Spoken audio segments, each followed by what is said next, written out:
Shalom Bapak Ibu Saudara yang dikasihi Tuhan. Seri pengajaran hari ini berjudul Kehendak Bebas. Saudara, Allah yang kita sembah yaitu Elohim, itu Allah yang memiliki tatanan atau aturan di dalam dirinya. Ia juga memiliki integritas, kesetiaan dan ketaatan yang sempurna. Artinya, ia taat atas tatanan yang telah dibuatnya atau tatanan di dalam dirinya. Ia tidak akan melanggar tatanannya sendiri dan tidak mungkin mengubahnya. Hal itu tampak ketika Allah memberikan kehendak bebas kepada manusia.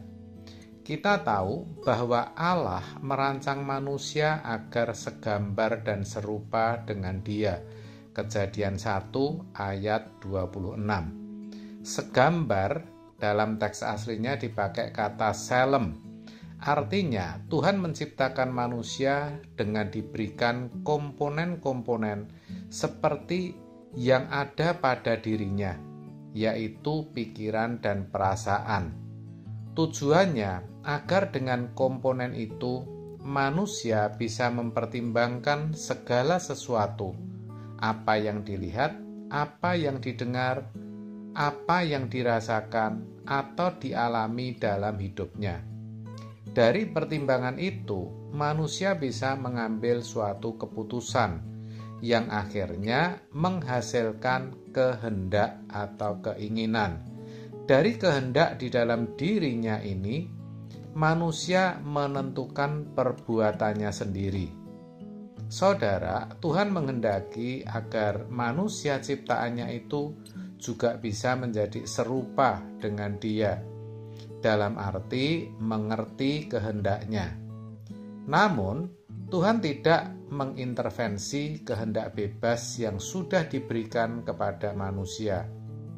Tuhan bisa saja mengingatkan, tetapi tidak akan mengintervensi, apalagi menentukan atau mengharuskan seseorang untuk berbuat begini atau begitu.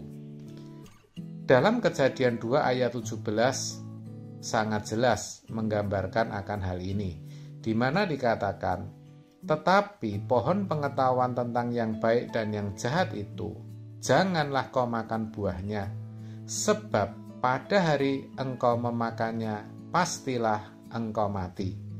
Perhatikan saudara, Tuhan hanya mengingatkan. Tetapi kalau pada akhirnya manusia mengalami, maksud saya manusia mengambil dan memakan buah yang dilarang Tuhan, itu keputusan manusia sendiri. Apa Tuhan tidak bisa menghentikan dengan menjadikan gempa atau menarik, bahkan memukul tangan Hawa supaya tidak jadi mengambil buah itu? Tentu bisa, tetapi Tuhan tidak lakukan. Kenapa? Karena Ia tidak mau mengintervensi kehendak bebas manusia. Jadi kalau akhirnya manusia mati, itu akibat perbuatannya sendiri, bukan Tuhan yang menentukan. Tuhan tidak merancang kejatuhan manusia, saudara. Semua yang diciptakan Tuhan, termasuk manusia, semuanya baik seperti dituliskan dalam Kejadian 1 ayat 31. Saudara, betapa jahatnya Allah kalau sampai Ia merancangkan atau menentukan kejatuhan manusia. Jadi kalau sampai manusia mati, itu adalah akibat salahnya sendiri dalam menggunakan kehendak bebasnya. Coba saudara perhatikan Kain. Terhadap dia, Tuhan hanya mengingatkan saja, di mana Tuhan berkata, "Mengapa hatimu panas dan mukamu muram?" Kejadian 4 ayat 6. Tetapi kita tahu bahwa Kain lebih memilih melakukan kehendaknya daripada mengindahkan peringatan Tuhan. Jadi sejatinya hidup itu pilihan, saudara. Itu berarti apa yang akan dialami manusia itu sejatinya lebih ditentukan oleh dirinya sendiri. Gampangnya akibat dari perbuatannya sendiri, bukan ditentukan oleh faktor yang berada di luar dirinya, juga bukan ditentukan oleh Tuhan. Semua hasil dari bagaimana manusia menggunakan kehendak bebasnya. Begitu pula dengan nasib kekalnya. Apakah kelak manusia akan selamat atau tidak? Itu tergantung dari bagaimana ia menyikapi setiap peristiwa atau setiap kejadian dalam hidupnya. Bukan Tuhan yang menentukan, saudara. Coba bayangkan kalau Tuhan sampai menentukan orang atau sekelompok orang selamat. Itu sama artinya Tuhan juga menentukan kelompok yang lain tidak selamat. Maka di pandangan mereka yang ditentukan tidak selamat, Tuhan jadi Tuhan yang jahat. Padahal kan tidak demikian, saudara. Tuhan itu kasih, bahkan ia sabar. Ia tidak mengendaki seorang pun binasa. Maka dikatakan Tuhan tidak lalai menepati janjinya, sekalipun ada orang yang menganggapnya sebagai kelalaian. Tetapi ia sabar terhadap kamu karena ia menghendaki supaya jangan ada yang binasa, melainkan supaya semua orang berbalik dan bertobat. 2 Petrus 3 ayat 9. Saudara, Tuhan juga tidak pernah menentukan seorang untuk diberkati atau dikutuk. Semua manusia yang memilih sendiri, saudara, berdasarkan kehendak bebas yang dimilikinya. Sangat jelas kok. Ulangan 30 ayat 19 mengatakan, Aku memanggil langit dan bumi menjadi saksi terhadap kamu pada hari ini. Kepadamu kuperhadapkan kehidupan dan kematian, berkat dan kutuk. Pilihlah kehidupan, supaya engkau hidup, baik engkau maupun keturunanmu. Kesimpulannya apa? Kesimpulannya, diberi kehendak bebas itu enak, tetapi juga tidak enak. Enaknya apa?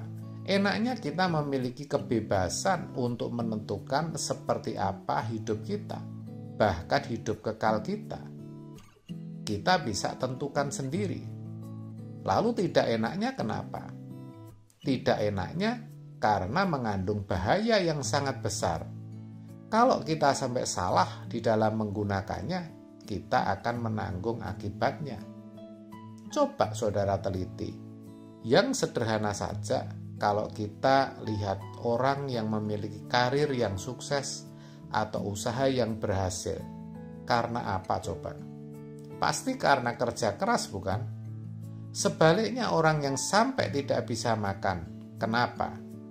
Pasti karena malas. Kalau mau berusaha, apapun pasti Tuhan memberkati kok. Dan tidak mungkin sampai tidak bisa makan. Orang zaman sekarang umurnya banyak yang pendek, sedangkan orang dulu umurnya panjang. Kenapa? Karena pola makan dan pola hidupnya yang beda. Betul kan? Intinya, semua akibat perbuatannya sendiri. Akibat dari cara menyikapi hidup ini. Akibat dari kesalahan menggunakan kehendak bebas. Jadi, kita harus hati-hati, saudara, dalam menggunakan kehendak bebas kita. Jangan sampai kita menanggung akibat yang tidak seharusnya atau yang tidak perlu kita alami. Dan yang lebih penting lagi, jangan sampai kita mengulang kesalahan manusia pertama, yang mana karena salah dalam menggunakan kehendak bebasnya, mereka jadi berdosa dan akhirnya hidup dalam bayang-bayang maut. Sebab itu saudaraku, kehendak bebas yang kita miliki haruslah kita pakai hanya untuk melakukan kehendak Tuhan. Kalau itu yang kita lakukan, saya percaya saudara akan mengalami damai sejahtera dan sukacita. Hidup saudara akan luar biasa.